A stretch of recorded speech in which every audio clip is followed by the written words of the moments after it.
তো আপনাদেরকে আগে ব্যবহৃত রিয়েল কস্তুরীর খোসা, তার ভেতরের উপকরণ এবং বর্তমানে যে বেশ কয়েকটি কস্তুরী যেগুলো রিয়েল সেগুলো আপনাকে দেখালাম এবং একটি ফেক কস্তুরী আপনাদেরকে এখানে দেখানোর চেষ্টা করলাম।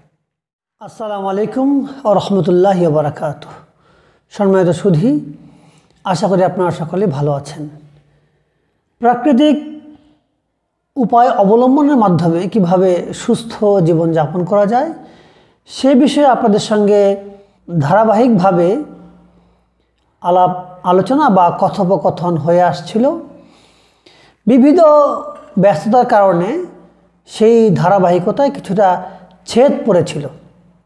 যাই হোক, আজকে আবারও আপনাদের সামনে হাজির হয়ে গেলাম একটি অত্যন্ত দুষ্প্রাপ্য এবং অতি উচ্চ মূল্যের একটি ভেষজ উপকরণ নিয়ে কথোপকথনের জন্য। আপনাদের কৌতূহল প্রথমেই নিবারণ করে দিচ্ছি। আজকের সেই গুরুত্বপূর্ণ ভেষজ উপকরণটি হচ্ছে কস্তুরী, যাকে আমরা বাংলায় মৃগ নাভি বলে থাকি। এটির ইউনানি পরিভাষা হচ্ছে মিস্ক, অর্থাৎ আরবি শব্দ মিস্ক মানে কস্তুরী এবং ইংরেজিতে বলা হয় মাস্ক। তো আজকে আমরা এই বস্তুটির সম্পর্কে কিছু আলোচনা করব এবং পাশাপাশি কত ধরনের কস্তুরী পাওয়া যায় সেই বিষয়ে আলোচনা থাকবে এবং কিভাবে আপনারা আসল ও নকল কস্তুরী নির্ণয় করতে পারবেন সে বিষয়ে কিছুটা আলোচনা করার চেষ্টা করব এবং সেই সঙ্গে থাকবে কস্তুরীর কিছুটা উপকারিতা। কারণ হলো, আমার এর পূর্বেও বেশ কয়েকটি ভিডিও তথ্যচিত্র রয়েছে যেখানে আমি কস্তুরী সম্পর্কে আলোচনা করেছিলাম। তো সেখানে বিভিন্ন শুভানুধ্যায়ী বা যারা এই নগণ্যের ভেষজ উপকরণ নিয়ে নির্মিত তথ্যচিত্রগুলো দেখেন এবং পছন্দ করেন, তাদের অনেকের বিভিন্ন জিজ্ঞাসা ছিল। সেই জিজ্ঞাসাগুলোর জবাবের জন্য আজকের মূলত এই ভিডিওটির অবতারণা।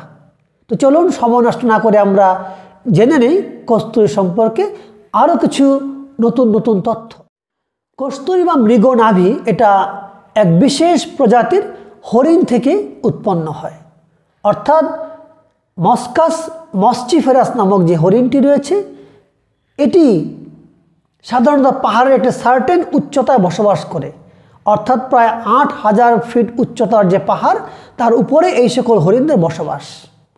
তো অনেকেই যারা জানেন না যে হরিণগুলো কোথায় বসবাস করে, তারা আমাদেরকে এইভাবে বোকা বানায় যে আমি সুন্দরবনের হরিণ থেকে কস্তুরী সংগ্রহ করেছি বা চট্টগ্রামের বা খাগড়াছড়ির পাহাড় থেকে হরিণের কস্তুরী নিয়ে এসেছি।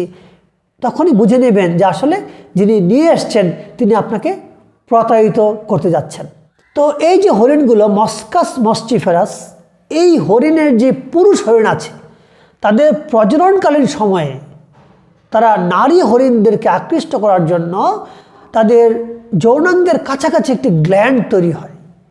এই গ্ল্যান্ডটি হচ্ছে মূলত মাস্ক পড বা কস্তুরী গ্ল্যান্ড।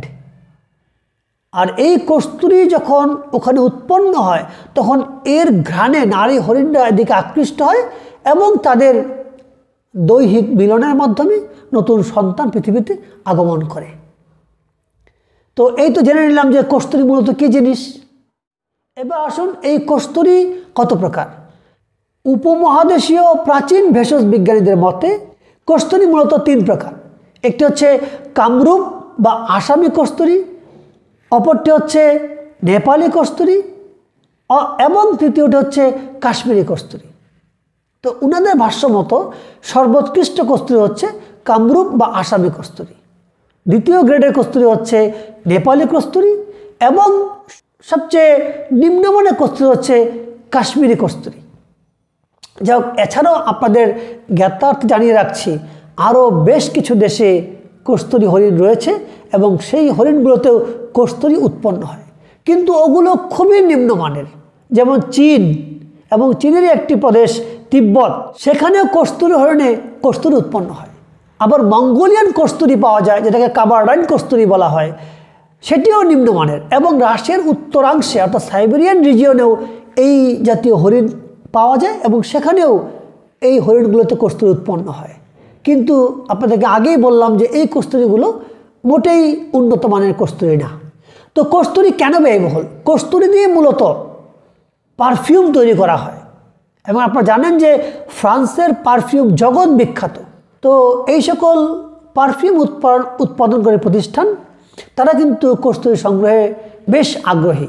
ফলে তারা সেই সকল লোক যারা কস্তুরী ট্রেড করে থাকে তাদেরকে কিন্তু তারা ব্যবহার করে এই কস্তুরী সংগ্রহ করে।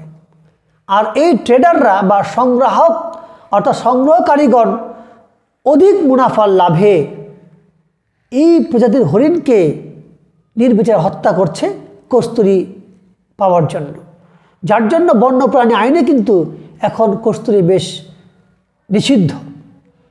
এই আশ্চর্য রকম মূল্যের যে কস্তুরী, যেহেতু এটিতে পারফিউম তৈরি হয় এবং প্রাকৃতিক চিকিৎসকবৃন্দ মানে ইউনানি আয়ুর্বেদ বা চাইনিজ ট্র্যাডিশনাল যারা ফিজিশিয়ান রয়েছেন তারা কিন্তু তাদের ওষুধে এই উপকরণটি ব্যবহার করে থাকেন।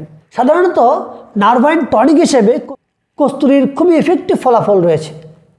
এই জন্য নার্ভাইন ডিসঅর্ডারের যে কোনো রোগে, যেমন প্যারালাইজড হতে পারে বা ট্রেমার হতে পারে, এ ধরনের কন্ডিশনে কিন্তু আমরা কস্তুরী ব্যবহার করে থাকি। আর যেহেতু পুরুষদের পৌরুষ ক্ষমতা এটাও নার্ভের সঙ্গে সম্পৃক্ত, অর্থাৎ এটা যাদের পৌরুষ ক্ষমতা দিন দিন কমে যাচ্ছে, এটা আসলে নার্ভাইন ডিসঅর্ডার। তো সেই নার্ভাইন ডিসঅর্ডার দূর করার জন্য কিন্তু আমরা এই কস্তুরী ব্যবহার করে থাকি। এবার আসুন, কস্তুরী যদি ভেজাল হয় তা আমরা কিভাবে চিনব? কস্তুরীর ভেজাল নিরূপণের জন্য বেশ কিছু ট্র্যাডিশনাল পদ্ধতি রয়েছে।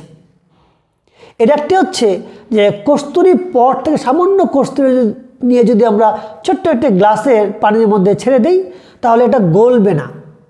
আর যদি ফেক হয়ে থাকে তাহলে এটা মুহূর্তেই গলে যাবে। তো আপনি এই পরীক্ষাটা তো আপনার পক্ষে করা সম্ভব নয়, কারণ হলো এটি তখন কাটতে হবে, কেটে এটা কস্তুরী দেখতে হবে পরীক্ষা করে। কিন্তু যারা কস্তুরী বিক্রি করবে তারা তো আপনাকে এই কস্তুরীটা কাটতে দিবেন না, তাই না? তো আর কি, এই কস্তুরীর বিশেষ ঘ্রাণ রয়েছে। আমার এখানে দেখতে পাচ্ছেন আপনারা তিনটি কস্তুরী রয়েছে। এর মধ্যে এই যে আপনারা দেখেন একটা কস্তুরী, আমি আপনাদের দেখাচ্ছি যে এটার চারদিকের অর্থাৎ একটি মুখের মতো অংশ রয়েছে এখানে, এর চারদিকে কিন্তু লোমাবৃত। আমি আগেও আমার পূর্বের ভিডিওতে বলেছি যে কস্তুরী যেগুলো রিয়েল হবে এগুলোর মুখ বরাবর কিছু লোম থাকবে, কিন্তু এর বাকি পর্শনে কোনো লোম থাকবে না, অর্থাৎ থাকবে একটি চামড়ার আবরণের মতো। তো বুঝতেই পারলেন যে কস্তুরী যদি রিয়েল হয় তাহলে তার চারদিকে লোমাবৃত থাকবে না, চারদিকে লোম বা রোমস থাকবে না। কিন্তু আমরা দেখি যে প্রায়ই এত বড় বড় কস্তুরী নিয়ে আসে যেগুলো চারদিকে আকর্ষণীয় হরিণের লোমে আবৃত, ওগুলো সবই ফেক বা নকল কস্তুরী। দেখতে পাচ্ছেন আরও একটি কস্তুরী, এটিও একই রকম। তাহলে আমরা বুঝতে পারলাম যে কস্তুরী বাহ্যিকভাবে এমন হবে এবং কস্তুরীর একটা বৈশিষ্ট্যপূর্ণ ঘ্রাণ রয়েছে। যদি এই ঘরে কেউ থাকতেন তাহলে নিশ্চয়ই তিনি ঘরের কোনায় বসে থাকলেও এই ঘ্রাণটা পেয়ে যেতেন। যেটা আপনারা স্ক্রিনের সামনে আছেন হয়তো এটা ঘ্রাণ পাচ্ছেন না। আর এই ঘ্রাণটা কিন্তু তারাই আপনাকে ইনফর্ম করতে পারবে যারা কস্তুরী নিয়ে কাজ করেন।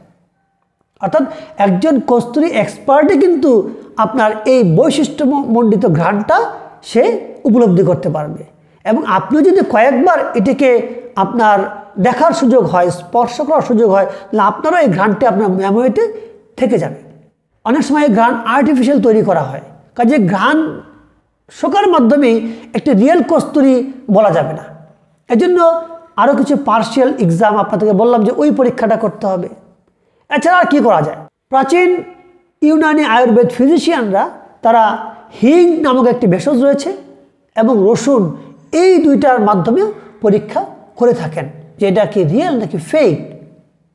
তাহলে আমরা বুঝতেই পারলাম যে কস্তুরী এটি যেহেতু ব্যয়বহুল, দামি, এই জন্য এটা ভেজাল হওয়া খুব স্বাভাবিক।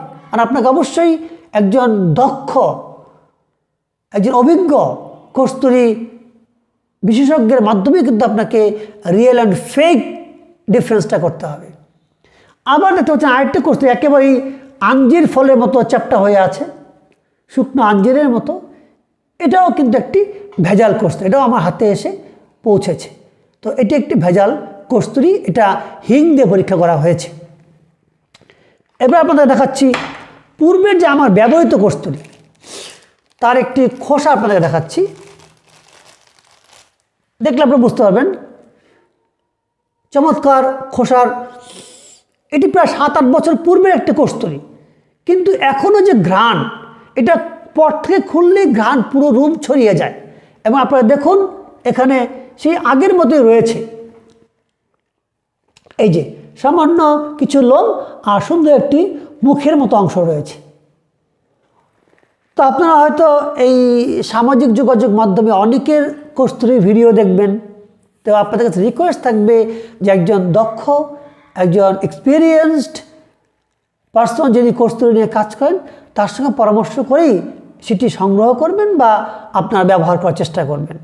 আরেকটি কথা, কস্তুরি কিন্তু সরাসরি খেলে খুব একটা উপকার হবে না। অনেকেই ভাবে যে এটা খেলে বুঝি বিশাল আমার শক্তি চলে আসবে, আমি খুব পাওয়ারফুল হয়ে যাব। আসলে তা না। এই কস্তুরি 3rd গ্রেডের উষ্ণ শুষ্ক, সুতরাং যে কেউ খেলে তার পেটের সমস্যা দেখা দিতে পারে। সুতরাং কেউ একটু কস্তুরি কিনে আপনি খেয়ে ফেললেন আর পাতলা পায়খানা বা অন্য কিছু পেটের ডিসঅর্ডার দেখা দিল, আপনি এটাকে ফেক বলতে পারবেন না। এই জন্য আপনাকে এটা প্রক্রিয়াজাত করে কিন্তু খেতে হবে। আর এখানে এই কস্তুরি থেকেই আমি 1 গ্রাম কস্তুরি রেখে দিয়েছিলাম। কেন? এটা আমি একটি ইউনানি কলেজের সঙ্গে সম্পৃক্ত রয়েছি আমার স্টুডেন্টদেরকে শেখানোর জন্য, যে fake and real, how can you differentiate between fake or real mask. তো এটা হচ্ছে সেই কস্তুরির ভেতরের যে অংশ দেখতে পাচ্ছেন আপনার, কালারটা ডার্কিশ কালার, কিছুটা ডার্কিশ ব্ল্যাক। তো ভিতরে এমনই উপাদান হবে, ওই অনেকে বল দানাদার থাকে, দানা থাকবে এমন উদ্দেশ্য না। কস্তুরি যখন প্রথম হরিণের ওই গ্ল্যান্ডে আসে তখন কিন্তু থাকে মিল্কিশ, দুধের মতো। এটা পরে কনসেন্ট্রেটেড হয়ে কিন্তু এরকম ব্ল্যাকিশ কালার গ্রো করে। তো আপনাদেরকে আগে ব্যবহৃত রিয়েল কস্তুরির খোসা, তার ভেতরের উপকরণ এবং বর্তমানে যে বেশ কয়েকটি কস্তুরি যেগুলো রিয়েল, সেগুলো আপনাকে দেখালাম, এবং একটি ফেক কস্তুরি আপনাদেরকে এখানে দেখানোর চেষ্টা করলাম।